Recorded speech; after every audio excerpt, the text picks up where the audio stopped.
নমস্কার, আপনাদের সবাইকে স্বাগত এমএইচ ডিজিটাল সেবা চ্যানেলে। আজকে আমি এই ভিডিওতে দেখাবো যে আপনারা কিভাবে জল জীবন মিশন যে প্রকল্পে রিক্রুটমেন্ট হচ্ছে, অনলাইনে ফর্ম ফিল আপ ছেড়েছে A to Z বিস্তারিত আপনাদের দেখাবো যে কিভাবে আপনারা সঠিক পদ্ধতিতে অনলাইন ফর্ম ফিল আপ করবেন। আপনারা জল জীবন মিশন সম্বন্ধে প্রায় সকলেই জানেন। আপনারা হয়তো লক্ষ্য করেছেন যে আপনাদের গ্রামে বড় বড় জলের ট্যাঙ্কিগুলো হচ্ছে বা অনেক জায়গায় কমপ্লিট হয়ে গেছে বা পাইপলাইনের কাজ চলছে, তো তারই জন্য লোক নিয়োগের ফর্ম ফিল আপ ছেড়েছে। তো এই ভিডিওতে আমি দেখাবো ওটাই A to Z প্রসেস। তো এর জন্য প্রথমে আপনাদের ডিসক্রিপশন বক্সে আমি লিঙ্ক দিয়ে দিব, সেখানে ক্লিক করে এই ফর্ম এই উইন্ডোতে আপনারা চলে আসবেন। তো এখানে আসার পর আপনারা দেখতে পাচ্ছেন individual organization self registration form. তো এখানে আপনাদের ইন্ডিভিজুয়াল সিলেক্ট করে নিতে হবে, সাধারণত এটাই হবে এবং এটা বাই ডিফল্টও থাকবে। তারপরে নেম অফ দি ইন্ডিভিজুয়াল, এখানে আবেদনকারীর নাম দিতে হবে যে অ্যাপ্লাই করবে। পিকচার অফ ইন্ডিভিজুয়াল, এখানে আবেদনকারীর ছবি, পাসপোর্ট সাইজের একটা ছবি চুজ ফাইল করে সিলেক্ট করতে হবে। তারপরে ক্লিক হেয়ার টু আপলোড, দেখুন ছোট্ট করে নিচে একটু লেখা আছে, এটাতে ক্লিক করে দিতে হবে, তাহলে ছবিটা আপলোড হয়ে যাবে। এই ক্ষেত্রে বলে দেওয়াই ভালো, এখানে ছবির কোনো সাইজ মেনশন করা নাই, তবে মোটামুটি স্ট্যান্ডার্ড সাইজের ছবি আপলোড করবেন, আপলোড হয়ে যাবে। আমি 50 KB আপলোড করেছি এখানে। তারপরে জেন্ডার, যার ক্ষেত্রে যেটা প্রযোজ্য মেল ফিমেল সিলেক্ট করবেন।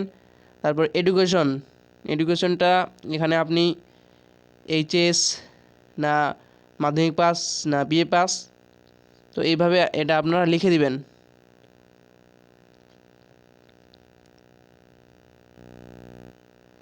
তারপরে current residence, inter current residence, এখানে আপনার গ্রামের নাম, পোস্ট অফিস, থানার নাম, পিনকোড, এইভাবে অ্যাড্রেসটা পুট করবেন। এখানে আছে সিটি টাউন, এখানে আপনার যেটা হবে সেটা সিলেক্ট করবেন। তারপরে এখানে স্টেট, ওয়েস্ট বেঙ্গল সিলেক্ট করবেন। ডিস্ট্রিক্ট, যার ক্ষেত্রে যেটা প্রযোজ্য লিস্ট থেকে সেই ডিস্ট্রিক্টটা সিলেক্ট করবেন। তারপরে আছে কন্ট্যাক্ট ডিটেলস, এখানে মোবাইল নাম্বার, ইমেল ID দুটোই আপনাকে দিতে হবে এবং দেওয়ার পরে সেন্ড OTP, লাল করে দেওয়া আছে সেন্ড OTP, সেটাতে ক্লিক করতে হবে। এবার OTP যখন আসবে তখন OTP কোড যে ঘর আছে সেখানে OTPটা বসিয়ে দিতে হবে। এবার অনেক সময় কারো মোবাইলে আসছে, কারো ইমেলে আসছে, তো আপনারা চেক করবেন। তারপরে দেওয়া আছে are you presently employed in the water related sector, এখানে ভালো করে দেখুন স্টার মার্ক দেওয়া আছে, তাহলে এটা আপনাদের অবশ্যই সিলেক্ট করতে হবে যে আপনি কি জল সংক্রান্ত কোনো সেক্টরে কাজ করছেন। তো আমি এর আগে কোনো দিনও কাজ করিনি, আমার কোনো এক্সপিরিয়েন্স নেই, তো আমি এখানে নো রাখবো এবং বাই ডিফল্ট এটা নোয়ে থাকবে। এবার নিচে একটা গুরুত্বপূর্ণ জিনিস আছে, আপনারা লক্ষ্য করেছেন যে number of years of experience in water sector related area, আমি তো কোনো কাজ করিনি, আমার তো কোনো অভিজ্ঞতাই নেই, তো এখানে আমি কি দিব? তো এখানে আমাদের অবশ্যই 0 দিতে হবে, কারণ এখানে স্টার মার্ক দেওয়া আছে, এটা খালি রাখলে আমাদের ফর্মটা সাবমিট হবে না, তো এই ক্ষেত্রে আমরা 0 দিব। তারপরে এখানে আবার দেখুন এরিয়াস অফ এক্সপার্টিস, আপনি কোন ডিপার্টমেন্টে কাজ করেছেন, আমি তো কোনো কাজেই করিনি, তো কি দিব? তো এই ক্ষেত্রে আমাদের আদার সিলেক্ট করে NA লিখে দিতে হবে, মানে নট অ্যাপ্লিকেবল, ঠিক আছে? তো এইভাবেই আমাদের ফিল আপ করতে হবে, এটাই সঠিক পদ্ধতি। তারপরে which district states in India are you active in, মানে আপনি ভারতবর্ষের কোন রাজ্যে কোন স্টেটে কাজ করতে চাইছেন। তো এখানে লিস্ট থেকে আমি ওয়েস্ট বেঙ্গল সিলেক্ট করব। সিলেক্ট করার পর যখন সিলেক্ট করবেন তখন সকল আমাদের রাজ্যের ডিস্ট্রিক্টগুলো চলে আসবে। তো যেই ডিস্ট্রিক্টগুলোতে আপনি কাজ করতে ইচ্ছুক সেগুলোতে আপনি টিক দিবেন। যদি আপনার মনে হয় আমি সবগুলোতেই ইচ্ছা আছে কাজ করার, কাজ করতে চাই, তো অল চেক অল এটাতে ক্লিক করে দেবেন। কিন্তু আমি এখানে আমার পছন্দ মতন 4টা ডিস্ট্রিক্ট সিলেক্ট করেছি, যেমন দক্ষিণ দিনাজপুর আছে, মালদা, মুর্শিদাবাদ আর উত্তর দিনাজপুর। এগুলো আমার কাছাকাছি আছে, ঠিক আছে। তো যার যেরকম ইচ্ছা এভাবে ক্লিক করতে হবে। তারপরে এখানে দেখুন describe work in water sector, ESP drinking water in 100 watt. তো এখানে আপনার কাজের, যে আপনি ওয়াটার সেক্টরে কাজ করছেন তার সম্বন্ধে এখানে 100 ওয়ার্ডের মধ্যে লিখতে হবে।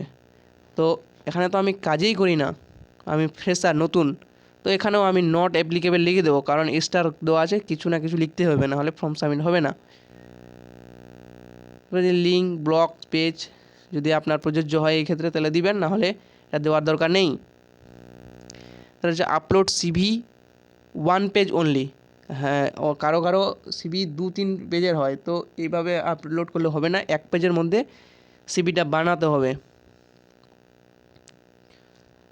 তো আমি এখানে আপলোড করে দেবো পিডিএফ ফরম্যাটে। চুজ ফাইল ক্লিক করব, তারপর আমার সিভিটা সিলেক্ট করে ক্লিক হেয়ার টু আপলোড, নিচে দেখে দেখুন লেখা আছে, এটাতে ক্লিক করে আপলোড করে দেবো। তো হচ্ছে valid government ID proof can not use Aadhaar ID, অর্থাৎ আধার আইডি ছাড়া আমাদের যে কোনো একটা আইডি আপলোড করে দিতে হবে, একই পদ্ধতিতে আপলোড করার। তো এখানে আমি ভোটার কার্ড আপলোড করব। তারপরে ইন্টার টেক্সট 2+1 এখানে 3 লিখে সাবমিট করে দেবো। তো যখনই আমরা সাবমিট করব তখন সাবমিট হয়ে যাবে আর আমাদের একটা মেসেজ শো করবে। তো আমি সেটা দেখাচ্ছি।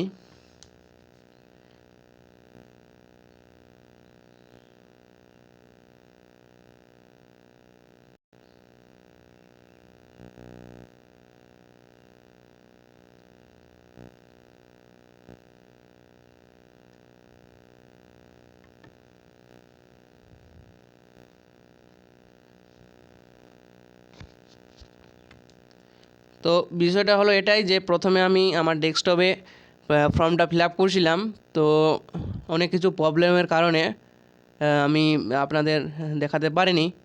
তো ফর্মটা যখন ফিল আপ সাবমিট করবেন তখন এইভাবে একটা অপশান দেখাবে যে থ্যাংক ইউ, এইভাবে একটা অপশান দেখাবে thank you for submitting your registration data.